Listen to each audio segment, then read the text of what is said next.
Kia ora, my name is Bode, my pronouns they, them.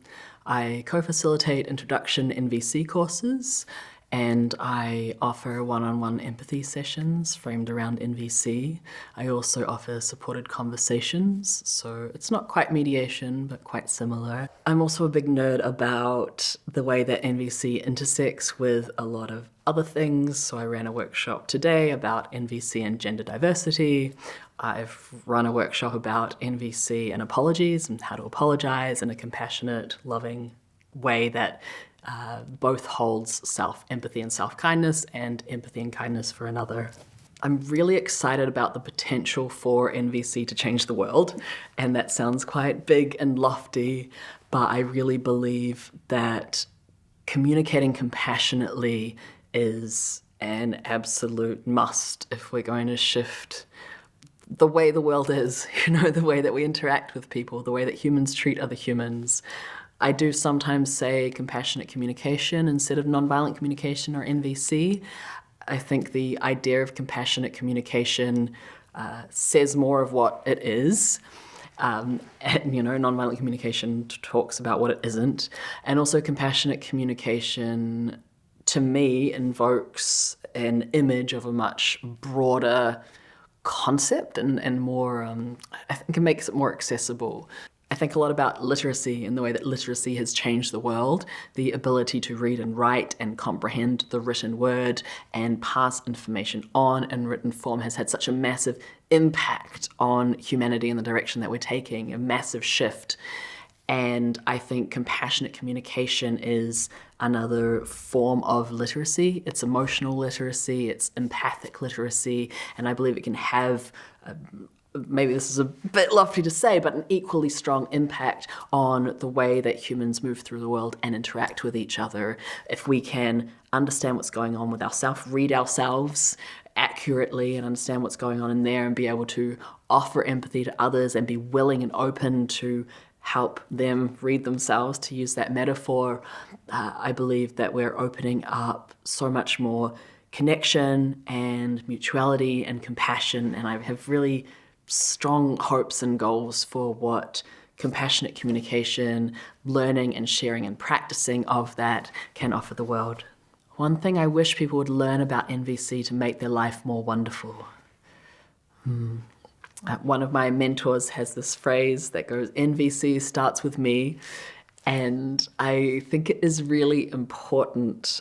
I quite resonate with this idea of radical honesty in the truest sense of the word, kind of really getting in touch with the self, really understanding what am I feeling, what needs or values are these feelings pointing towards, what's actually underneath all these judgments and evaluations. What stories am I telling myself about the world, and why do I have these beliefs? Where are they coming from?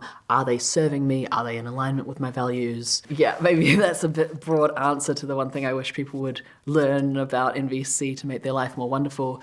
It's the skill to self-connect, to get in touch with the self, understand what's going on in this messy thing that we call a human. What's going on in my brain? What's going on in my heart? What's going on in my gut?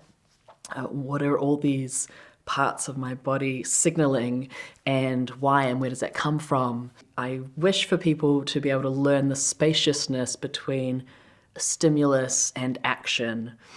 NVC for me has been one of the many tools that has helped broaden that gap from, in the past for me it was stimulus, action, feeling, response.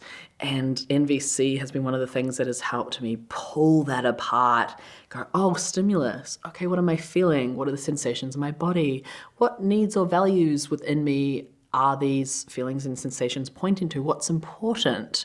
Do I have any requests of myself? Do I have any requests of another? Are these requests doable? Do they make sense? Is there a reflection? And is there an action I want to take?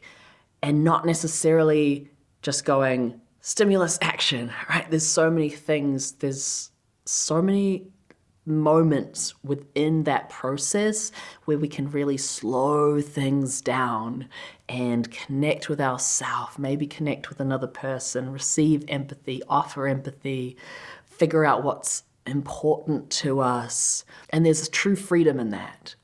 There's a true freedom.